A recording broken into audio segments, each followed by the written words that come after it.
ভ্রমণের পরিকল্পনা হঠাৎ করে বদলে গেলে সবচেয়ে বড় প্রশ্ন আসে মনে, কনফার্ম টিকিট বাতিল করলে কত টাকা কাটা যাবে আর কত টাকা ফেরত পাওয়া যাবে। এই নিয়ে আছে আইআরসিটিসির নির্দিষ্ট কিছু নিয়ম। এখানে সেই নিয়মগুলো জেনে নি চলো। কিভাবে ই টিকিট বাতিল করবেন।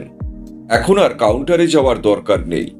আইআরসিটিসি ওয়েবসাইটে বা অ্যাপে লগ ইন করে বুক করা টিকিটে ক্লিক করুন।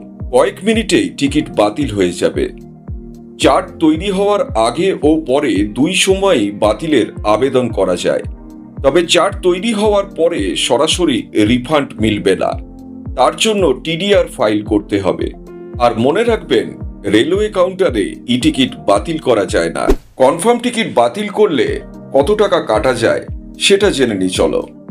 48 ঘন্টার বেশি আগে টিকিট বাতিল করলে এসি ফার্স্ট ক্লাস আর এক্সিকিউটিভ ক্লাসে 240 টাকা কাটা যায়। এসি 2 টায়ার আর ফার্স্ট ক্লাস টিকিটে 200 টাকা কাটা যায়।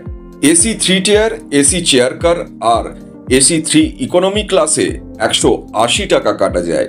স্লিপার ক্লাসে 120 টাকা, সেকেন্ড ক্লাসে 60 টাকা কাটা যায়। 48 থেকে 12 ঘন্টা আগে টিকিট বাতিল করলে ভাড়ার 25% টাকা কাটা যায়, তবে ন্যূনতম চার্জ প্রযোজ্য। 12 থেকে 4 ঘন্টা আগে বা চার্ট তৈরি হওয়ার আগে পর্যন্ত টিকিট বাতিল করলে ভাড়ার 50% টাকা কাটা যায়, সেক্ষেত্রেও ন্যূনতম চার্জ প্রযোজ্য। চার্ট তৈরি হওয়ার পরে ই টিকিট সরাসরি বাতিল করা যায় না। যাত্রার প্রায় 4 ঘন্টা আগে পর্যন্ত টিডিআর ফাইল করতে হয়। দেরি করলে কোনো রিফান্ড পাওয়া যায় না।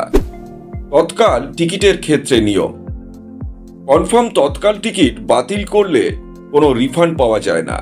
তবে তৎকাল টিকিট যদি আরএসি বা ওয়েট লিস্টেড হয়, তাহলে ট্রেন ছাড়ার অত্যন্ত 4 ঘন্টা আগে পর্যন্ত তা বাতিল করা যায়। সেক্ষেত্রে প্রতি জনের জন্য 20 টাকা প্লাস জিএসটি কেটে বাকি টাকা ফেরত দেওয়া হয়। বিশেষ বিশেষ ক্ষেত্রে পুরো রিফান্ড পাওয়া যায়। যদি প্রাকৃতিক দুর্যোগ, দুর্ঘটনা বা প্রযুক্তিগত কারণে ট্রেন ক্যান্সেল দেখায়, তবে পুরো ভাড়া ফেরত দেওয়া হয়। ই টিকিটের ক্ষেত্রে এই বাতিলকরণ অনলাইনে করতে হয় এবং ট্রেনের নির্ধারিত সময়ের 3 দিনের মধ্যে আবেদন করতে হয়।